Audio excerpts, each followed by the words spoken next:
ಇದೇ June 21, 2026 neat ಮರುಪರೀಕ್ಷೆ ನಡೀತಾ ಇದೆ. ಪರೀಕ್ಷೆಗಳ ಏನು ಅಕ್ರಮಗಳು ಮತ್ತು ಪ್ರಶ್ನೆ ಪತ್ರಿಕೆ ಸೋರಿಕೆ ಆಗದಂತೆ ಭಾರತ ಸರ್ಕಾರ ಏನು ಮಾಡುತ್ತೆ, ಟೆಲಿಗ್ರಾಮ್ ಆ್ಯಪ್ ಮೇಲೆ ನಿರ್ಬಂಧ ವಿಧಿಸಿದೆ ತಾತ್ಕಾಲಿಕವಾಗಿ.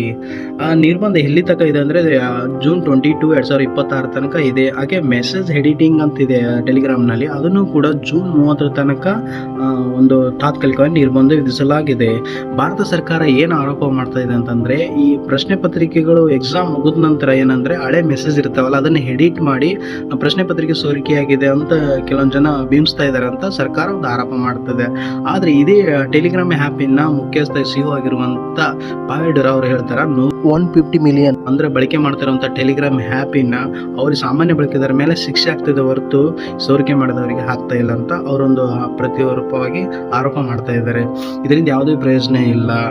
ಬೇರೆ ಅಂದರೆ ಈ ಸೋರಿಕೆ ಆಗ್ತಿರೋ ವಿಷಯಗಳು ಬೇರೆ ಆ್ಯಪಿಗೆ ಸ್ಥಳಾಂತರಗೊಂಡಿವೆ ಅಂತ ಅವರೊಂದು ಟೀಕಿಸ್ತಾ ಇದ್ದಾರೆ. ಅದ್ರ ಜೊತೆಗೆ ಇಂಟರ್ನೆಟ್ ಫ್ರೀಡಮ್ ಸಂಸ್ಥೆ ಇದೆ, ಆ ಸಂಸ್ಥೆ ಕೂಡ ಟೀಕೆ ಮಾಡುತ್ತೆ. ಇದು ಏನಂದ್ರೆ ತಾತ್ಕಾಲಿಕ ಮತ್ತು ಮೇಲ್ನೋಟದ ಪರಿಹಾರ, ಅಂದರೆ ಇದು ಅನಗತ್ಯವಾಗಿ ಅಸಮರ್ಪಕವಾಗಿ ನಿಷೇಧಿಸ್ತಾ ಇದ್ದಾರೆ ಅಂತ ಅವರು ಕೂಡ ಆರೋಪ ಮಾಡ್ತಾ ಇದ್ದಾರೆ. ಯಾವುದು ಸರಿ ಅಂತ ತಪ್ಪು ಕಮೆಂಟ್ ಮಾಡಿ ತಿಳಿಸ್ರಿ.